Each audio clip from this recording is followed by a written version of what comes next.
everybody, this is Urban J Reviews, and today we're going to talk about the 7 best chatbots for you to consider using right now. We're going to talk about the uniqueness of each one of these chatbots, so let's dive into it. First up, we're going to talk about ChatGPT.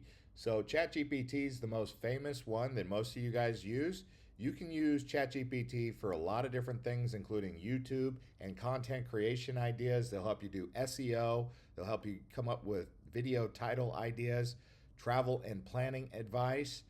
You can also do finance and crypto with ChatGPT. You can see they've got a lot of information. You can learn about AI and tech. Some of them might be biased if you ask them what the best AI chatbot is. You can come up with business strategies, health and wellness, so visual tasks, lots to do on ChatGPT, and it can even create images for you if you pay for the upgrade, which is about $20 a month.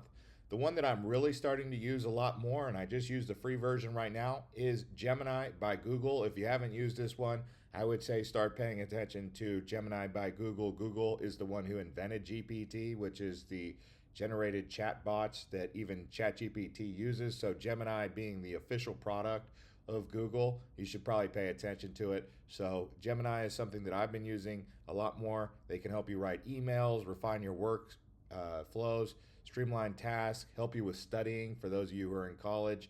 It can do quizzes and create summaries, translate text and grammar like a Google Translate kind of incorporated here. They also incorporate documents and spreadsheets. Generates images. This one can actually generate images for free. It's not quite as good as, say, Midjourney or even ChatGPT quite yet. It still does more like a cartoon style, but that's just the free version. If you wanted to upgrade, you're going to get a lot more power with Gemini.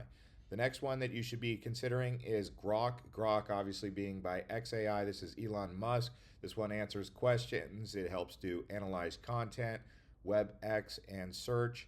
Memory, it recalls details from our prior conversation, so it can remember things about you. But most of these chatbots really do that. I've even seen that with ChatGPT. And then it has reasoning and problem solving. So if you have a problem going on in your life or a problem going on in business, it can break down the problem, explain concepts, and help problem solve for you. Creative tasks assist with writing, brainstorming ideas. I use ChatGPT and I use Grok, I use Gemini and some of these other bots just to come up with ideas. I mean, this is a real big thing. You'd be surprised at how productive a conversation with a chatbot can be. It's almost better than actually sitting there with someone across the table from someone. It used to be you'd sit across the table with someone, you do brainstorming. Nowadays, it seems like brainstorming with a chatbot is quite powerful. But this is Grok. They even have voice mode. A lot of these have voice mode, and then it has deep search mode, which also Google has. A new one, this one's a Chinese chatbot. If you're looking to get into it, you can get into DeepSeek. I've been using DeepSeek. This one doesn't create images, and it's free. This one's free, but it gives ideas of how to do images, and then you can use Midjourney. So you can take the prompt, and then you can bring that over into Midjourney or Flux or something, an AI image creator, and it'll create those based on the prompt. But this one does knowledge and information, writing and content creation, programming and tech support, data analysis and math, language and translation as well. So this one, again, it's free. It doesn't create images, but it's really intelligent. This is a really intelligent chatbot. It is Chinese, so there are some possible security concerns with collecting your data, what you're asking it. But if you're not really doing anything that you're too concerned about, I mean, using a powerful tool like DeepSeek could be good.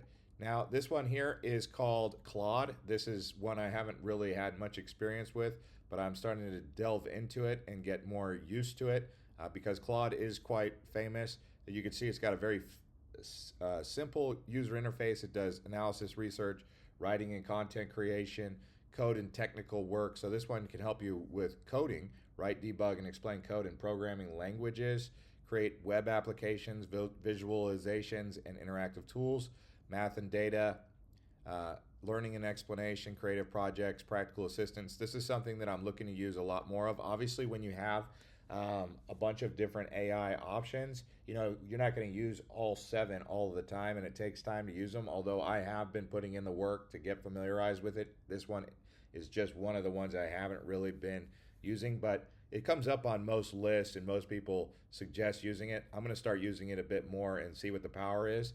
Another one that I have just recently started using is Microsoft Copilot. We'll see where this one goes, but it can answer questions, write and edit emails. Obviously, if you write an ebook or an audiobook, that could be useful. Generates images. I haven't quite used it for images yet, but it can learn something from files and photos. That's kind of scary, but also it's something that's happening.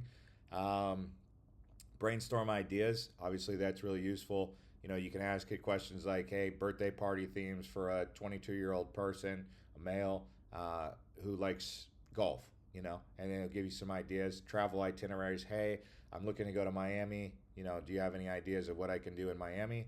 And this one also helps you code. So that's good, right? And then you also have Perplexity. This is another one that I need to start using more. So again, there's a lot. This is 7 of the best. These are the 7 best that are on the market right now. I may, there may be one that I'm missing out on, but for the most part, you know, this is it. Perplexity is another one that's coming up. There are alternative tools uh, to these, like Notebook LM, and I could even get into like Mid Journey. Talking about some of the other tools that you can use in compatibility to this. Even 11 Labs, that's another tool. If you guys are looking for more AI tools, if you're excited about AI and learning more about how these kind of tools can enhance your work, I can understand that because I'm in that same situation. It's like a scary world. It's like scary to think about, but at the same time, there's lots of opportunities. And once you start using these tools, the first thing you think about is, whoa, that just like stepped up the whole game right here. That just took me to the whole next level. But then you start to think like, well, if I've got this power in my hands, someone else has this power in my hands. Oh my gosh, we're in a race for who's going to use the tools the best. And then you're like, well, it's evolving and changing so fast. It's like where we're at now and where we're going to be in 6 months or a year. It's going to be crazy to watch the advancements just because you can see how these chatbots are moving forward so quickly. But this one here does tech support, devices, apps, and software. I mean, that's kind of cool, right? It's like if you have something going on with your iPhone or your Android, this one also does fun and entertainment, games and quizzes. Like that's kind of a new add-on. But as far as the best one that I've used so far, I'm actually kind of leaning towards the Google Gemini right now. This one seems to be the one that's taking the lead, and for free, you can get a really good product.